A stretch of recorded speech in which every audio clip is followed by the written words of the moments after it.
모든 영상에 소개하는 내용들은 각자의 판단에 맡깁니다. 리 에이스 채널은 항상 모든 영상에 있어서 유료로 하는 것들은 신중하게 결정하시는 것이라고 말씀드립니다.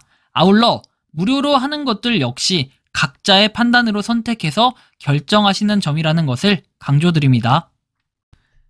안녕하세요, 리 에이스입니다. 자, 여러분들, 이번 시간은 비트코인이 2600만 명 돌파를 했다라는 소식입니다. 그리고 그 외에도 비트코인에 대한 새로운 소식들을 전달해드리는 시간 가져볼 건데, 파이코인이 배워야 할 장점 한 가지라고 제가 써놨습니다. 비트코인의 장점은 여러분들 다들 아시겠지만 딱히 없다라고 느낄 수 있어요. 하지만 파이코인이 하나를 배워야 됩니다. 유일한 한 가지가 있는데, 자, 일단 요거에 대해서 이번 영상 끝까지 보시면서 어떤 건지 한번 살펴보는 시간 가져볼게요.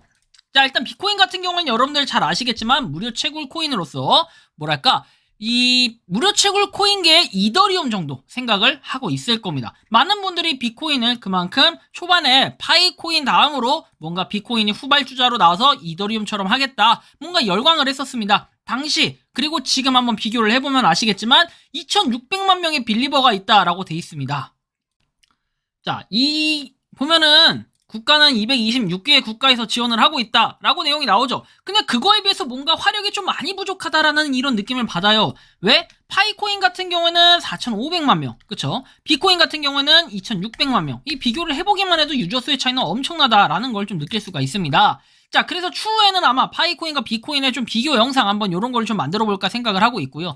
자, 일단은 한번 내용을 좀 추가적으로 보면은 5월 19일에 마지막으로 이렇게 뉴스 공지가 나왔었습니다. 꿀벌의 날을 축하하세요. 5월 20일은 비의 데이래요. 그래서 비 네트워크의 향후 개발 그리고 일부 계획을 공개할 것이다 라고 내용이 나오는데요.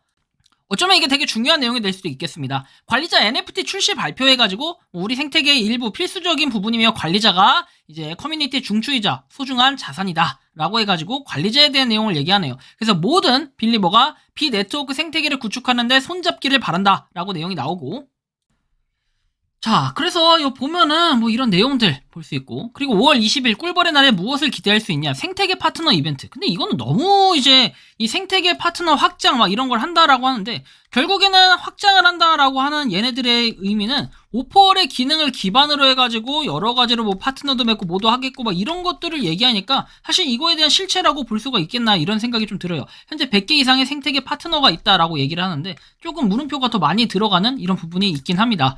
자, 그리고 비 네트워크 에어드랍 선착순이라고 되어 있는데요. 여기 보시면 52,000코인에 대해서 선착순 작업을 구성하며 2,500만 명의 빌리버와 함께 비데이를 축하한다라고 해서 에어드랍이 있고 보상을 청구해라 뭐 이런 내용들이 쭉 있습니다. 그래서 저는 이거에 대해서는 좀 의문점이 들어요. 뭐 하긴 했다라고 하는데 뭐 지금은 이미 지나갔겠죠.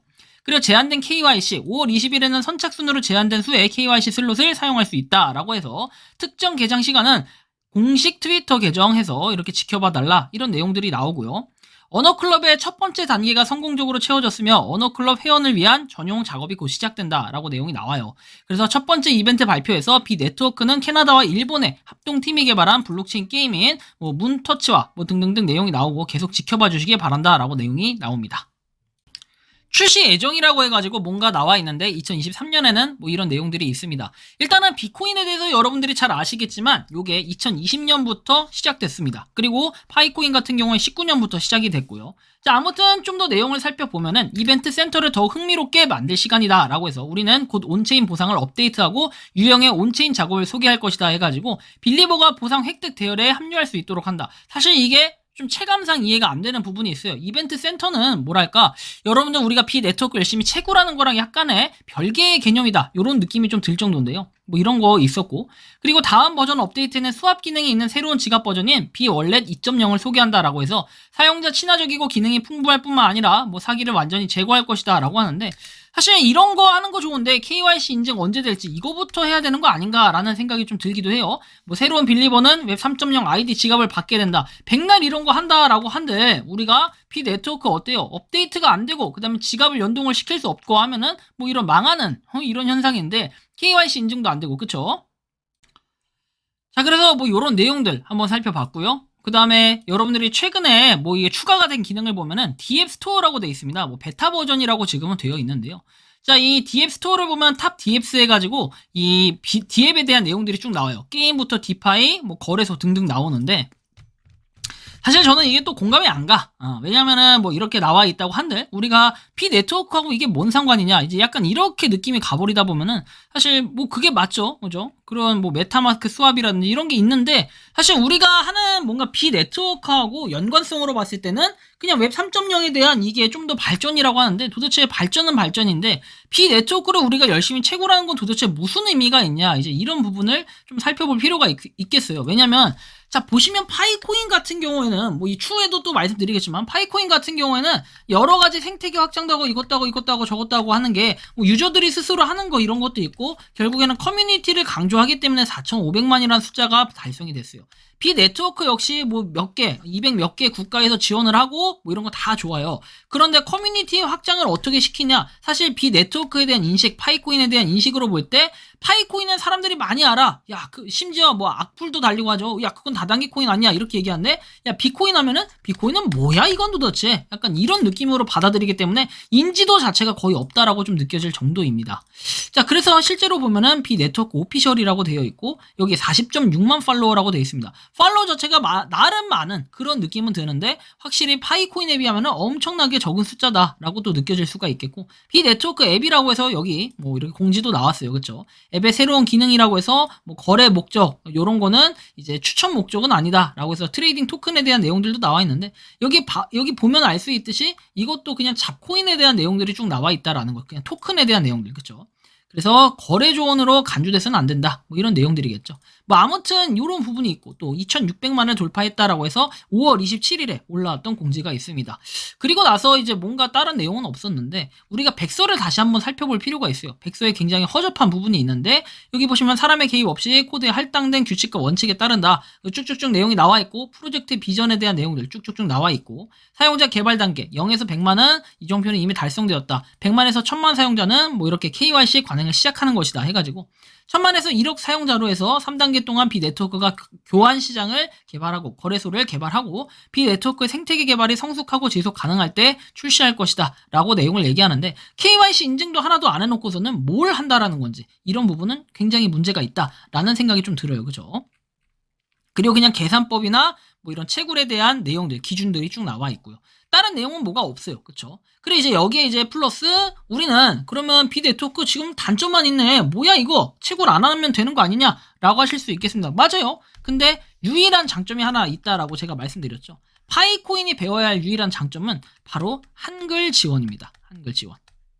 우리가 뭐랄까, 비네트워크 같은 경우에는 한글 지원이 됩니다. 그래서 실제로 한글, 언어를 한국어로 설정을 하면은 한국어로 짜자자작 나와요. 그래서 뭔가 알아듣기 쉽게끔 돼 있는데 파이코인 같은 경우에도 언어 설정을 할 수가 있어요. 한국어로 해도 한국어로 할지라도 이게 다 한국어로 지원이 되는 게 아니라 일부 기능만 한국어로 지원이 된다라는 살짝 아쉬운 부분이 있어요. 그래서 뭐 메인 화면에 대해서 한국어로 쭉쭉쭉 나오게끔 이렇게 좀 지원을 해준다든지 이런 부분이 좀 필요할 것 같긴 한데 사실 이것도 막 그렇게 엄청나게 중요하고 엄청나게 치명적인 뭐 이런 배워야 될 점 이런 거는 아니다. 하지만 이런 부분에서 어느 정도 파이도 내부의 플랫폼에 대해서도 한국어 지원을 해주면 좋겠다라는 이런 생각이 들어요. 비 같은 경우에는 이제 그게 가능해. 그죠? 여기 안에서 이 플랫폼들에 대해서 다 한국어로 지원을 해준다라는 이런 장점들이 있는데 사실 파이코인이 좀 그러한 단점은 있다. 하지만 이게 뭐 그렇게 치명적인 단점은 아니지만 우리나라의 정서에 맞게끔 이렇게 앱을 지원을 해준다면은 아마 더 많은 사람들이 접근을 하지 않을까라는 이런 생각도 좀 들고 그리고 많은 사람들의 인지도도 좀 올라가지 않을까.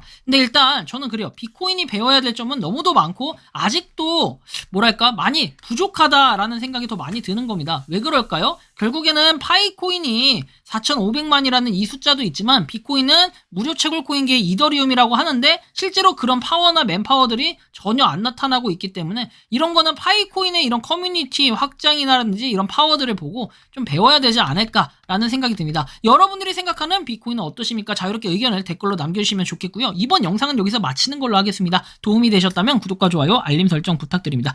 에이스였습니다. 감사합니다. 평소에 궁금하셨지만 내가 시도해보기 어렵거나 시간 낭비하고 싶진 않고 새로운 제보를 해주실 분들께서는 아래의 주소로 메일을 보내주시면 제가 해결해드리겠습니다. 단톡방은 유튜브 검색창에 소통창구를 개설했습니다를 검색해주셔서 확인하시면 됩니다. 아울러 채널 멤버십 가입 시 다양한 혜택을 누리실 수 있으니 참고해주시기 바랍니다. 시청해주셔서 감사합니다.